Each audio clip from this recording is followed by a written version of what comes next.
خب بچه ها سلام. امروز اومدم که نشون بدم که ترم خانوم ما، یعنی همین مرغک خوشگل ما، 2 تا جوجه دیگه هم در اومد. الان 4 تا دیگه جوجه داره و از توی جای خودش که روی تخم مرغ خوابیده بود بیرون اومد. اون جوجه کرمیه که اونجا خوابیده آخرین جوجهشه که هنوز دوست داره بخوابه. ببینین چقدر کوچولو و خوشگلن.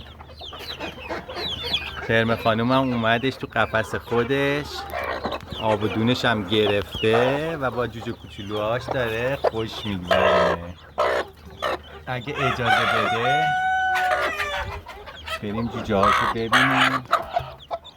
سلام جوجه کوچولو، اینو نگاه کنید دنبال مامانش میدوه.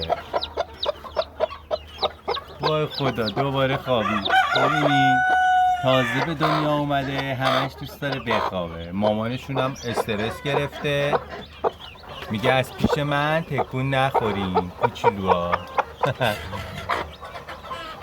هر وقت میخواد غذا بده بهشون این صدا رو از خودش در میاره، یعنی بیاین نزدیک و غذا بخورین. اینم از ترم خانوم ما با جوجه های جدیدش. فعلا فقط سفید برفی و چیچیلی سالا هن که موندن. تخم مرغاشون هنوز به جوجه تبدیل نشده که حدوداً 1 هفته دیگه جوجه های اونا هم در میان.